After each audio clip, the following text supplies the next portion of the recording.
Your Steve Jones Show podcast will start shortly. The Steve Jones Show podcast is sponsored by Brewers Outlet, your beverage supermarket on Reagan Street in Sunbury. That's okay. All right. Adam, how are you today? It's great to have you with us. Yeah, I'm good, Steve. Just listening to your commentary, just like a listener today. So good to be with you. Yeah, it's great to be with you. What did you think when you heard that Bill got the Ohio State job, and what do you think that means on Ryan Day's mindset? Well, I think I talked to Ryan last week at the coaches convention in Nashville, and he realizes that it's time to back away from the play calling and the offensive operation and be more of a CEO as he enters what we all agree is a pivotal season. So he wanted to find somebody who certainly he'd be comfortable with, but also he did mention NFL to me as where he may look for a coordinator. So it makes sense. Bill O'Brien, who spent most of his career in the NFL, but obviously had obviously time at Penn State, but also other college stops early on, kind of fits the mold of what Ryan Day wanted. I think what's going to be very interesting is just how they work together and where Bill O'Brien can take the offense that maybe they weren't getting there with Ryan Day and Brian Hartline and some of the personnel. I mean, this is a very, very talented offense that's returning, but one that has some question marks. Most notably, is Will Howard the answer at quarterback? Right. They have a running back tandem that I think is going to be the best in college football going into the season with Travion Henderson and then Quinshon Judkins coming in from Ole Miss. Emeka Egbuka is back at receiver. But it's a group that ultimately couldn't score enough in the most important game of the season and was really decimated in their bowl game. So definitely some growth needed for the Buckeye offensive line. You talked about the coaches convention. Adam, what were your takeaways from the coaches convention that you feel after listening to certain people can move the game forward? Well, yeah, that's the thing, though. Are they going to be listened to? I mean, the Right. coaches have their opinions. Oftentimes they come off as complaining, but one thing that was consistent to me in talking to them last week is that they believe they forecasted a lot of the challenges in college football. I don't say problems because that's their word, and I'm not saying that they're all problems, but I think the coaches believe they saw a lot of what's happening now coming, and by not being listened to and maybe their ideas didn't go far enough, there have been some real challenges around the sport, especially regarding the portal and NIL. So, they all have ideas as far as the calendar and how it needs to change. I think one thing that they came out with is that they want the signing date, the early signing date, to be before the opening of the transfer portal. Right now it's not, and there's some real consequences to having that sequence the way it is.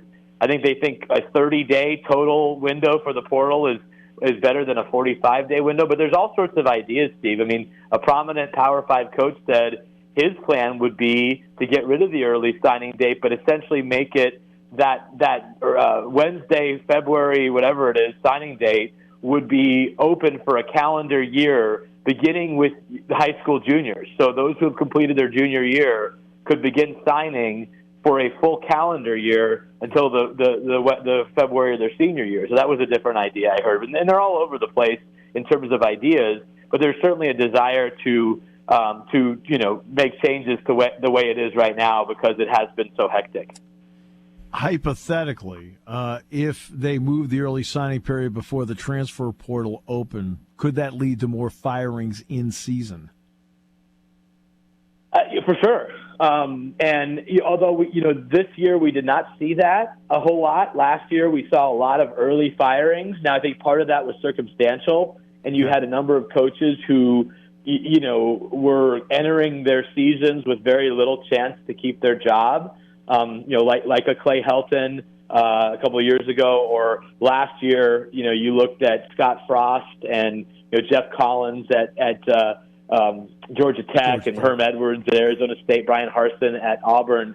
Those were all seen as jobs that were almost for sure going to open. I think we could see that this year potentially. You look at Billy Napier at Florida, Dave Aranda at Baylor, Sam Pittman at Arkansas. If they don't get off to good starts, I think you could see changes made relatively early to try to get ahead of that next portal cycle. So I think part of it's the way it is now because of the calendar, but part of it's also the individual circumstances.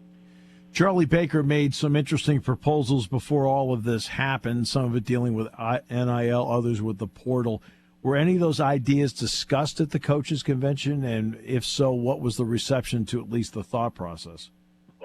Yeah, I think they were discussed. I think there's still some frustration with the NCAA in terms of speed in acting to create change. But I think there's an excitement that at least the head of the NCAA is thinking about this in a realistic way, that not all schools are the same, and that some type of controls around NIL can be beneficial. So I think that there's a desire to really push some of these things through as quickly as possible, but and also just recognizing the realities that some programs are just going to be better equipped than others in the NIL environment but they all want some level of control. I mean, coaches, as you know, want control, and they don't feel like there's any control right now over, especially NIL. They have been relatively pleased with the transfer windows, but like I said, they want those to be even tighter than they are right now. Okay, so we are also entering the new era, the 12-team playoff, and a new era of 18 teams in the Big Ten. Don't teach your children through college football. There are 18 in the Big Ten. Yeah. And 16 in the SEC. How interested are you in how this is going to work out? And is there an excitement level to it or an interest level to it for you? Oh, I think there's excitement. I mean, again, I don't love an 18-team Big Ten because I think you lose some of the things that make conferences unique. But we're past that point, right? I mean, conferences are not what they were when we were growing up or when we entered the sport. And that just is what it is. You can wring your hands about it. You can pine for the old days, but this is not where we are right now. I am very excited for the 12-team playoff, and I've advocated for a bigger playoff for a number of years, and I've done so in a sense of it's not to create more possible national champions. It would be great if a team that squeaks in as the 11th seed or the 10th seed wins 4 games in a row to win a national championship. The odds of that happening are not great.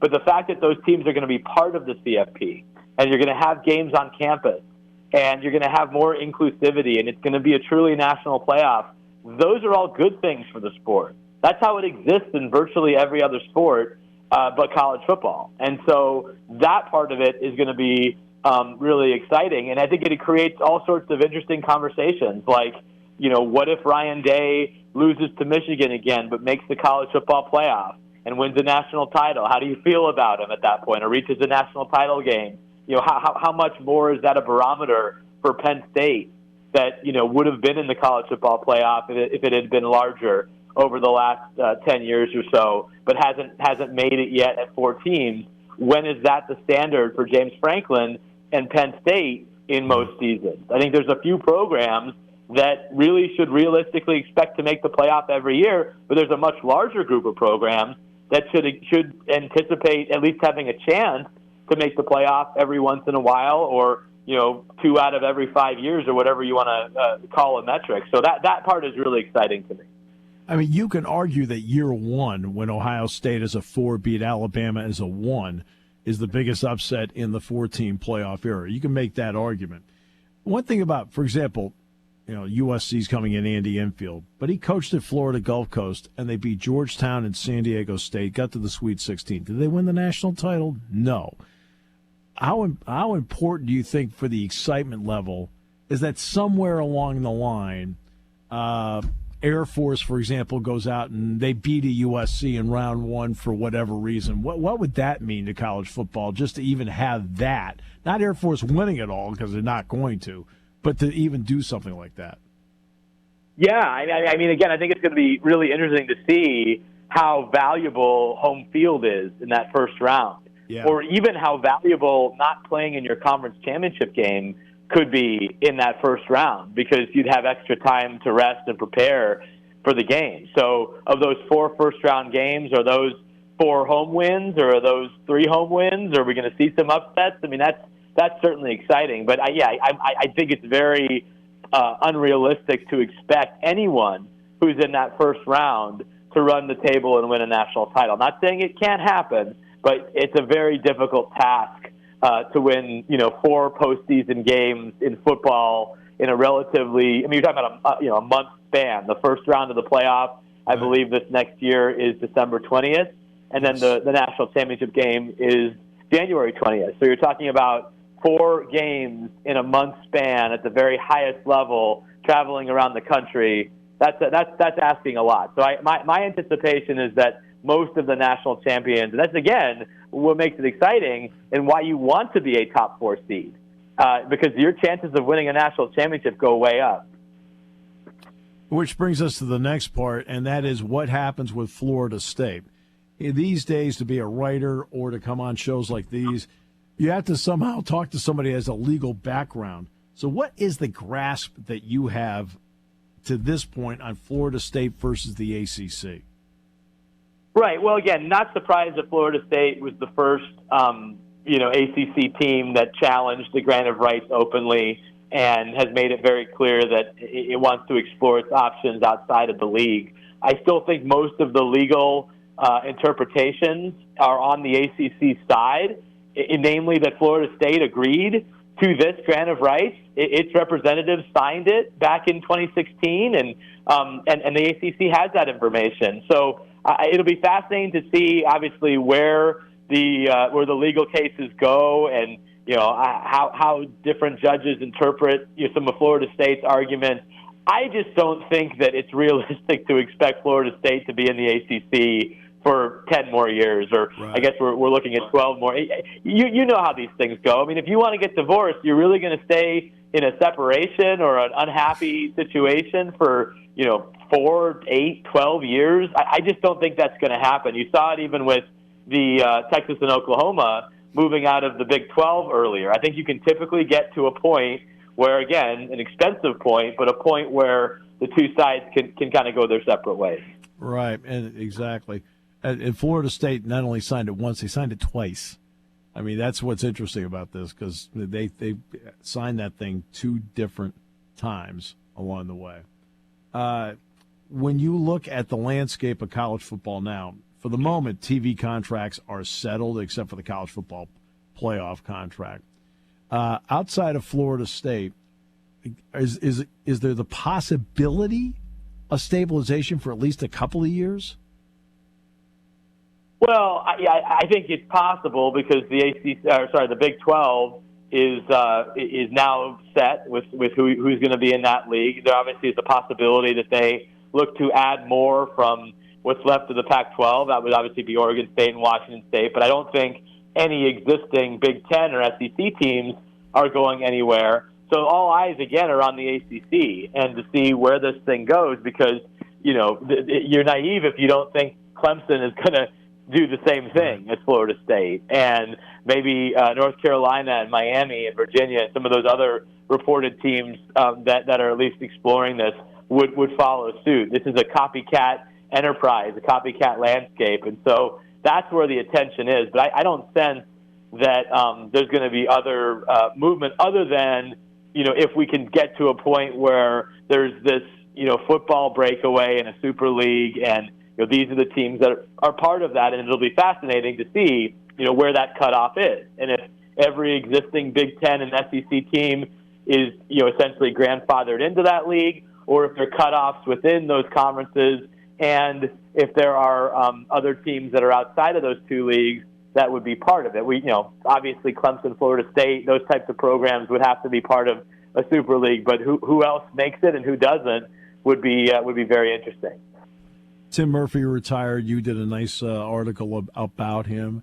What does a guy like that mean to the game after 30 years at Harvard? It's kind of amazing.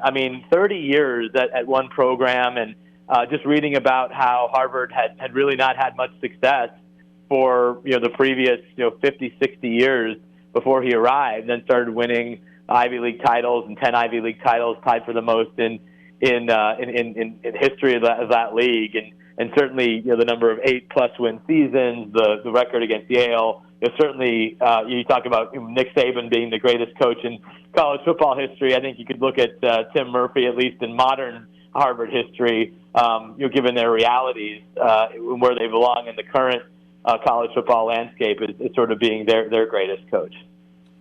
Always a pleasure, Adam. Thanks so much for being with us. Really appreciate it. All right, great. Thanks for having me. You bet.